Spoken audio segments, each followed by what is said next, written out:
रमज़ान में ये एक काम करना ही करना है। जिसने ये रमज़ान में ये एक काम नहीं किया वो रमज़ान निकलने के बाद बहुत पछताएगा। किस तरीके से हमें रमज़ान में इबादत करनी है, किस तरीके से हमने रमज़ान के रोज़े रखने हैं, और वो कौन सा काम है जो रमज़ान में करना ही होता है। अगर नहीं कर सकते तो रमज़ान निकलने के बाद बहुत पछतावा होता है।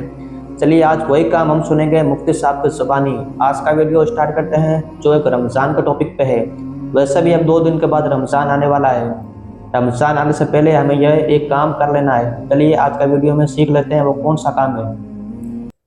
एक सहाबी आए थे हुजूर की बारगाह में, यूं कहा, या रसूल अल्लाह सल्लल्लाहु अलैहि वसल्लम, दूसरे लोग सब जो आपके पीछे नमाज पढ़ते हैं तो रोते हैं, गिड़गिड़ाते हैं, अल्लाह को याद करते हैं, मुझे रोना नहीं आता, कुरान पढ़ने पर मुझे अश्क नहीं आते। हुजूर पाक सल्लल्लाहु अलैहि वसल्लम ने फरमाया, तुम्हारा दिल सख्त हो गया है। यह फरमाया, तुम्हारा दिल सख्त हो गया है, उसको नरम करो। कहा, क्या करूं? क्या इलाज मेरे आका ने बयान किया। वजीफे के लिए मौलाना जलालुद्दीन रूमी रहमतुल्लाह तआला अलैह एक बात और भी कहते हैं। खाने काबा देखा है? खाने काबा, तवज्जो चाहता हूं, खाने काबा इतना मुअज्जम, इतना मुकद्दस है कि उसके लिए करोड़ों मुसलमान पूरी दुनिया के अतराफ व अकनाफ से आकर तवाफ करते हैं, बोसे देते हैं, सीना लगाते हैं। ये खाने काबा अल्लाह का घर है। लेकिन मौलाना रोम फरमाते हैं, है तो काबा, ये इब्राहिम खलीलुल्लाह की बनाई हुई इमारत है। इब्राहिम खलीलुल्लाह अलैहिस्सलाम की बनाई हुई इमारत है काबा। और वो कहते हैं कि काबा बिनाए खलीले अतहरस्त, वो दिल गुजरगाहे रब्बे जलीलस्त। लेकिन दिल जो है मोमिन का दिल, अल्लाह के रसूल ने फरमाया, कल्बुल मुमिन अर्शुल्लाह, मोमिन का दिल अल्लाह का अर्श होता है। काबा इब्राहिम खलीलुल्लाह ने बनाया, दिल तो रब्बे जुल जलाल ने बनाया। तो कहा है मौलाना रोम ने कि काबे से भी अफजल है मोमिन का दिल।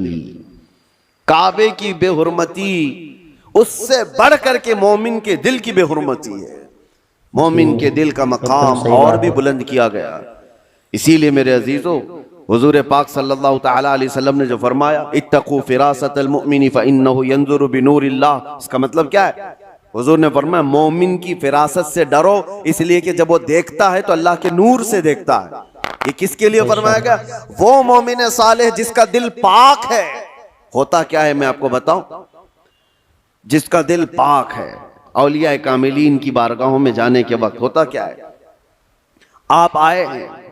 आप आए और कोई चीज आप जुबान से कहा नहीं, लेकिन मैं एक शीशा लेकर के बैठा हूं, एक आईना लेकर के बैठा हूं, आपके आते ही आपकी पूरी तस्वीर इस आईने में आएगी कि नहीं आएगी? कुछ नहीं कहा आपने, बोला कुछ नहीं, और मैं आपकी तस्वीर पूरी आईने के अंदर देख सकता हूं।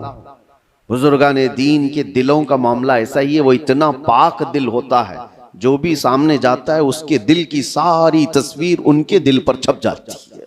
माशाअल्लाह। वो ये तक भी जानते हैं कि क्या चीजें लेकर के आया है। ऐसा नहीं है कि ये किसी और ताकत और कुव्वत से, जादू सहर सिफली से ये मालूम कर रहे, बल्कि दिल की पाकीज़गी इतनी है कि सामने वाले के दिल की तस्वीरें इस पर छप जाती हैं। दिल पाक रखने का इसीलिए हुक्म बुजुर्गान दीन ने फरमाया। आज सबसे ज्यादा गलाजत इसी की है हमारे पास। मैं एक और बात आपसे पूछता हूं, ये अल्लाह का घर है, मस्जिद है, मस्जिद में कोई अगर गलाजत ला करके फेंक दे तो क्या आप बर्दाश्त करेंगे उसे? मस्जिद के अंदर कोई पेशाब पखाना, अल्लाह हजार बार ना करे, मुआज अल्लाह, ला करके डाल दे तुम्हारे सामने, तुम बर्दाश्त करोगे? आप झगड़ लोगे, थप्पड़ लगा दोगे, उसको निकाल बाहर कर दोगे कि ये अल्लाह का घर है, यहां पर गलाजत कैसे डाल दिया तूने? जो मस्जिद की सफों पर गलाजत देखने को तैयार नहीं, वो मुसलमान फिर अपने दिल को जो अल्लाह का अर्श है उसमें गलाजतें कैसे डाल रहा है?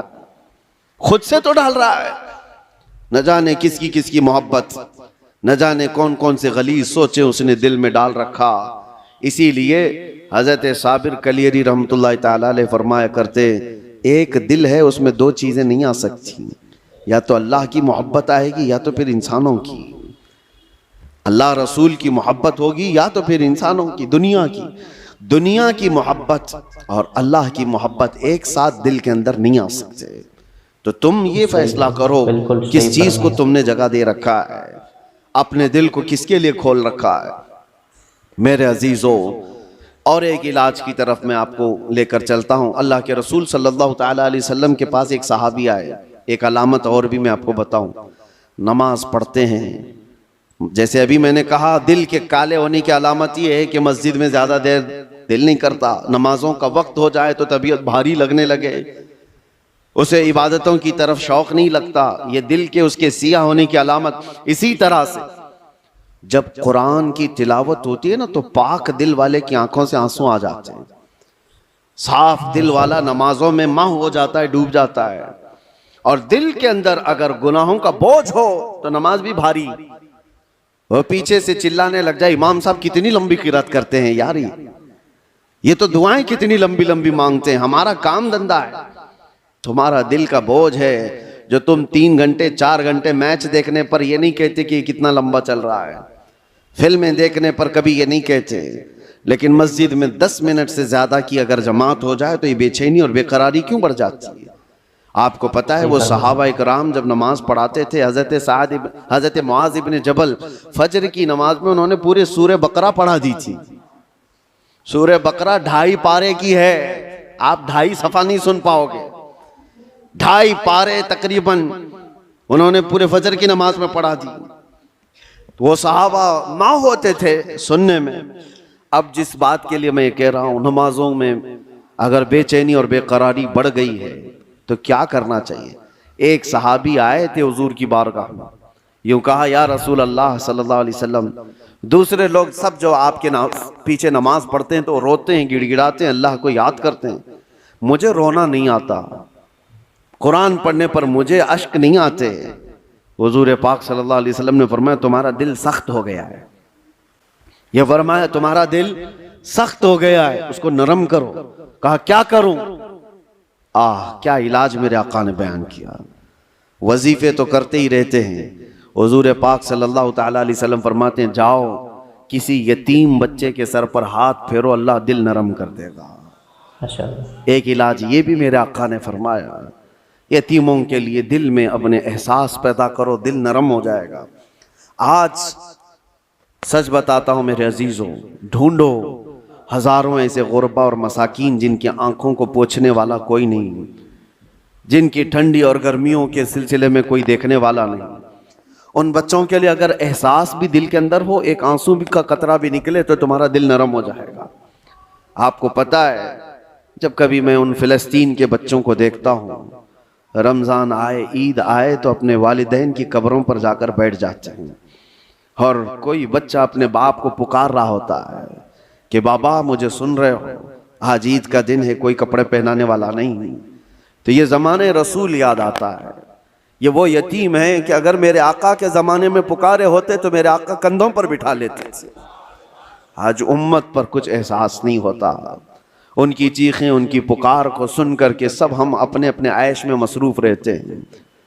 अपने दिल के अंदर एहसास पैदा करो, दिल नरम हो जाए। बिल्कुल सही फरमाया। तो सुना आपने, ये मुफ्ती साहब ने हमें क्या सिखाया है कि एक दिल में 2 चीज़ की मोहब्बत नहीं आ सकती। ये फरमाते हैं हज़रत साबिर कलियरी, एक दिल में या तो दुनिया की मोहब्बत आएगी या तो अल्लाह रब्बुल इज़्ज़त की मोहब्बत आएगी। हम चाहते हैं कि एक दिल में दोनों चीज़ आ जाए, यह मुमकिन नहीं है। इसलिए जिसका नमाज पढ़ने में, इबादत करने में, तस्बीह पढ़ने में, ज़िक्र व अस्कार करने में, कुरान मजीद पढ़ने में दिल ना लगता हो, मतलब बोझ सा लगता हो, उसका दिल स्याह हो चुका है, मतलब काला हो चुका है। तो हमें इस आने वाले रमज़ान में जितना हो सके उतनी इबादत करनी है, ज़िक्र व अस्कार में अपना दिन और रातें निकालनी है। रमज़ान का मुक़द्दस महीना है जो साल में एक बार आता है। इसका ज़िक्र तो कुरान में भी आया है, इसका ज़िक्र तो हदीसों में भी आया है। इस रमज़ान में हमें वो यतीमों की मदद करनी है। हुजूर ने फरमाया था अगर तुम चाहते हो कि तुम्हारा दिल नरम हो तो यतीमों के सर पे हाथ फेरा करो, जिससे तुम्हारा दिल नरम होता है। तो हमें भी गरीबों की मदद करनी चाहिए। इस रमज़ान में ज़िक्र व अस्कार, इबादत, कुरान मजीद की तिलावत, तरावी, नमाज, बेशुमार इबादतें करनी है और गरीबों का भी ख्याल रखना है। आज का वीडियो आपको थोड़ा सा भी अच्छा लगा हो तो वीडियो को स्वाब के नियत से लाइक करके आगे शेयर कर देना, और चैनल पे पहली बार आए हो तो चैनल को सब्सक्राइब करके बेल आइकन को ऑल पे सेट कर लेना, ठीक, ताकि हर एक आने वाली वीडियो आप तक पहुंच सके। मिलते हैं एक और नई वीडियो में, तब तक के लिए अस्सलाम वालेकुम।